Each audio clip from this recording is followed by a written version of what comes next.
Moins ou différent. Pourquoi j'ai choisi d'intituler ainsi ce nouveau numéro de podcast? Car en début d'année, en plus de l'exercice imposé des prédictions, c'est aussi l'occasion de jeter un œil sur l'année terminée il y a peu. Et justement, avec Astoria VC, nous venons de publier notre étude complète sur l'état de l'insurtech en Europe. C'est la 7e année consécutive que nous menons une telle analyse, et cette année, plus que jamais, nous avons souhaité adopter une approche plus exhaustive de l'innovation dans l'assurance. Ainsi, l'insurtech est-elle le point de départ et central de l'analyse, mais nous sommes allés au-delà pour mettre en évidence des tendances qui devraient tout autant attirer l'attention des acteurs de l'assurance, alors que de nouveaux défis se dressent devant eux. C'est ce que je vous détaille ici en 3 temps: les chiffres clés de l'insurtech pure, puis les tendances majeures en matière d'innovation dans l'assurance, et enfin un choix auquel sont confrontés les acteurs de l'assurance alors que de nouveaux enjeux se présentent à eux, car ceux-ci peuvent aussi bien devenir des menaces que des opportunités selon ce qu'ils en feront.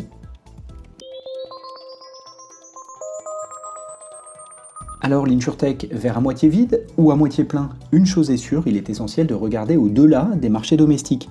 Avec plus de 600 millions d'euros investis l'an dernier, à travers 63 opérations annoncées dans l'insurtech européenne, la dynamique d'investissement est restée contrastée. Selon l'indicateur choisi, la conclusion diffère. Commençons par le côté positif, le nombre de transactions. Il est en légère hausse par rapport à l'année précédente et s'inscrit dans la lignée des niveaux historiques. Cela signifie que l'insurtech semble avoir atteint le plateau de la productivité que Gartner met en avant dans son célèbre Hype Cycle. En revanche, les fonds levés sont en baisse, tant par rapport à l'année dernière qu'au sommet post-pandémie. Cela pourrait être perçu comme un verre à moitié vide. Ces deux tendances ne sont toutefois pas spécifiques à l'écosystème insurtech, et au niveau européen, toutes scènes de start-up confondues, les investissements, tels que rapportés par exemple dans le rapport State of European Tech d'Atomico, ces investissements ont suivi la même dynamique, un recul par rapport au sommet pour revenir à la tendance historique. De plus, le marché du VC est passé d'une logique de croissance à tout prix à celle de la croissance rentable, ce qui pousse les startups à être plus économes en capital et à compter davantage sur leurs revenus que sur les levées uniquement. Les investisseurs ont également soutenu des acteurs au modèle plus diversifié que lors de la première vague insurtech, laquelle était très focalisée sur le B2C. L'examen du nombre de tours de table annoncés offre également une perspective passionnante sur la dynamique d'innovation en Europe. La plupart des écosystèmes locaux ont bénéficié d'annonces de levée de fonds l'an dernier. Évidemment, le Royaume-Uni et la France ont mené la danse, étant parmi les plus grands marchés de l'assurance en Europe. L'Allemagne était une fois de plus à la traîne. L'Italie et la Suisse ont été moins actives qu'elles ne devraient l'être au vu de la taille de leur marché de l'assurance. Et à l'inverse, l'Espagne a été très dynamique, dans le top 3 d'ailleurs des marchés locaux en 2025, tandis que les Pays-Bas et la Pologne ont affiché une belle vitalité par rapport à leur poids économique réel. Cela confirme qu'il est payant de surveiller chaque marché local, car l'innovation surgit bien au-delà de vos frontières domestiques. Alors que l'avenir de l'insurtech est en construction, des leaders de catégorie émergent et des acquisitions majeures confirment la valeur de la tech pour l'assurance. L'an dernier, près de la moitié, 48% précisément, la moitié des tours de table annoncés étaient des premiers tours. Il s'agit de nouveaux acteurs entrant sur le marché. Parmi eux se trouve la prochaine leader de catégorie ou les futurs scale-up. La plupart des marchés locaux ont bénéficié de cette dynamique, bien que le trio de tête Royaume-Uni, France, Espagne reste le même qu'au niveau global. Quoi que l'on pense de la dynamique d'investissement, donc, l'avenir de l'innovation dans l'assurance est toujours en chantier et d'ici 3 à 5 ans, plusieurs de ces jeunes pousses mèneront la vague. Il convient donc de garder un œil attentif sur ce segment de marché. À l'autre extrémité du spectre, plusieurs acteurs bénéficient d'une excellente dynamique après quelques années d'activité. Dans de nombreuses branches, des leaders ont émergé avec entre 500 000 et 2 millions de clients. Même dans l'assurance pour entreprises, IARD, Pro par exemple, plusieurs acteurs ont atteint des niveaux très encourageants, plutôt mesurés en prime émise brute plutôt qu'en nombre de clients finaux d'ailleurs. Cette dynamique positive chez les leaders est renforcée par l'activité de fusion-acquisition. Avec 12 acquisitions annoncées publiquement l'an dernier, l'écosystème insurtech européen a prouvé son attractivité. Mais au-delà des chiffres, c'est le type d'acquisition qui importe. Plusieurs opérations ont été particulièrement significatives. Citons par exemple AXA et Prima, Guidewire et Quanti, Earnix et Zelros, ou encore Munich Re et Next Insurance. Ces acquisitions démontrent la valeur de l'intégration technologique dans la chaîne de valeur de l'assurance. Elles confirment que les startups européennes sont attractives, même pour les acteurs de la tech américaine. Et même les assureurs traditionnels ont prouvé qu'ils pouvaient tirer profit d'un partenariat étroit avec des acteurs innovants. L'innovation se niche partout, mais les tendances ne se valent pas. L'année dernière, des transactions ont été annoncées dans chaque segment de la chaîne de valeur, des acteurs full stack avec une licence d'assurance, aux solutions de produits ou de souscriptions, en passant par la distribution et la gestion de sinistres. Il en va de même pour les secteurs d'activité, si près de la moitié, 44% des levées ont été annoncées par des acteurs B2B, c'est-à-dire qui vendent de la technologie aux assureurs, les acteurs vendant des produits aux clients finaux, que ce soit des particuliers ou des entreprises, ont levé des fonds sur chaque marché, IARD, santé, prévoyance et risque professionnel. Mais certaines tendances ont été plus porteuses que d'autres. Pour les classer, nous avons utilisé la Hype Cycle de Gartner afin d'illustrer leur passage du stade de buzzword à celui d'impact réel. La résilience tech sort au stade du déclic technologique, encore émergente mais de plus en plus concrète. Tandis que les agents IA sont probablement la tendance la plus chaude, proche du sommet des attentes exagérées, pour reprendre la terminologie de Gartner.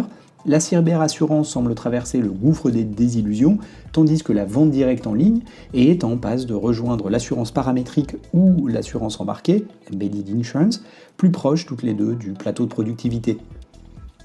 La distribution d'assurance plus diversifiée que jamais. L'innovation autour de la distribution a évolué. La première vague, la plus importante à ce jour d'ailleurs, concernait la distribution directe. Les acteurs ont commencé par proposer un parcours de vente en ligne, affirmant qu'ils remplaceraient à terme les agents traditionnels. Depuis, la réalité est différente et la plupart ont ajouté la distribution indirecte via les courtiers et agents à leur positionnement initial et vendent désormais leurs produits aussi bien en ligne qu'à travers des courtiers et agents. Puis est apparue la distribution indirecte, en ligne, aussi appelée Embedded Insurance, qui recouvre toutefois des réalités diverses. De l'extension de garanties à l'affinitaire, qui existait déjà dans le monde physique et ont été répliquées en ligne par des startups spécifiques, il existe aussi des pure players développant des technologies permettant à n'importe quel acteur tiers, souvent des sites de e-commerce ou plateformes, de devenir distributeur d'assurance à part entière. Ce sont là les vrais insurtech intégrés, selon nous. Et plusieurs acteurs ont levé des fonds importants, des leaders émergent et de plus en plus de lignes d'assurance sont concernées. Enfin, on trouve les solutions technologiques pour les canaux de distribution existants, c'est-à-dire les agents et les courtiers. Ce segment était déjà très dynamique il y a quelques années avec des startups numérisant les opérations quotidiennes. Aujourd'hui, une nouvelle vague émerge avec des acteurs AI first qui cherchent à automatiser les tâches manuelles spécifiques ou plus largement sur la chaîne de valeur. À mesure que l'écosystème mûrit, les startups se rapprochent du cœur de métier grâce à la donnée. L'an dernier encore, le segment produit a bénéficié d'une belle activité avec 17% de toutes les levées de fonds annoncées. Les données historiques montrent que cette section a gagné en importance, étant nettement plus active ces dernières années qu'auparavant. Ces startups exploitent souvent de nouveaux jeux de données, soit débloqués par de nouvelles technologies comme les imageries satellitaires, soit rendus plus exploitables par de nouveaux algorithmes. La donnée étant la première étape nécessaire de toute police d'assurance permettant l'évaluation, la modélisation et la tarification du risque. Au-delà des fournisseurs de données, on trouve des startups exploitant ces données pour explorer des verticales spécifiques. Les flottes commerciales, l'assurance météo paramétrique, le cyber, la maritime. Avec un positionnement de MGA technologique, elles se différencient par des produits plus précis et adaptés à leur niche. L'IA dans l'assurance est une réalité croissante. L'IA est la tendance technologique majeure et l'InsurTech ne fait pas exception. Un tiers des transactions l'an dernier concernaient des acteurs AI first, c'est-à-dire dont la proposition de valeur repose sur l'IA. La plupart ciblent la gestion de sinistres, bien que la distribution ait gagné du terrain au second semestre. Une stratégie de mise sur le marché domine pourtant. 48% des transactions concernent des agents IA. Ce sont des startups automatisant les opérations quotidiennes. La plupart n'ont pas une proposition de valeur unique, mais construisent des solutions sur mesure avec leurs partenaires assureurs. Elles ont également tendance à lever plus d'argent en moyenne. Cela ressemble à la première partie du dilemme make or buy. La seconde partie est moins active, avec 38% d'acteurs affirmant résoudre un point de douleur spécifique via du coup un cycle de vente B2B plus classique. De nouveaux défis surgissent et les assureurs font face à un choix, créant ainsi la catégorie résilience. L'innovation dépasse l'insurtech pure car les assureurs s'intéressent aux solutions technologiques dans des espaces adjacents comme la fintech, la cybersécurité, la climate tech ou la santé digitalisée, Les assureurs font face à des risques nouveaux où les données historiques manquent. Comme l'a souligné le PDG d'AXA, les assureurs ont un choix, soit se retirer de certains marchés, soit utiliser leur capacité de souscription et d'investissement pour renforcer et créer la résilience. Des startups explorent déjà ces domaines, bien qu'elles ne ciblent pas toujours les assureurs en priorité, leurs solutions sont précieuses. Technologies à double usage, défense et assurance, par exemple avec l'image satellitaire, solutions de KYC ou d'antifraude, ou des outils de cybersécurité. Ces opportunités sont massives, souvent plus vastes que l'InsurTech d'ailleurs. Les assureurs sont aussi bien placés pour soutenir l'innovation grâce aux nouvelles dynamiques d'investissement européennes. Les assureurs comptent parmi les plus grands gestionnaires d'actifs et comme le suggère le rapport de Mario Draghi sur la compétitivité européenne, ils devraient être incités à injecter plus de capitaux dans la tech.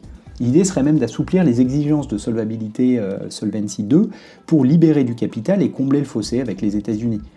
Mais les choses bougent déjà et la France a mené la vague avec l'initiative Tibi où 23 des 34 investisseurs corporate sont des assureurs.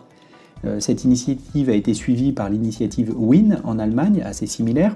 Plus récemment, c'est la Pologne qui a lancé le plan Innovate Poland, où PZU, le premier assureur du pays, est pour l'instant le seul investisseur privé impliqué, mais la dynamique est là. Pour aller plus loin, je vous propose de réécouter un précédent épisode du podcast dans lequel je vous partage 3 prédictions sur ce que j'anticipe pour cette année en matière de technologie et d'innovation dans l'assurance. Ainsi, vous pourrez faire le lien entre le tableau que je viens de vous dresser et ces perspectives que j'anticipe pour un futur très proche. À bientôt!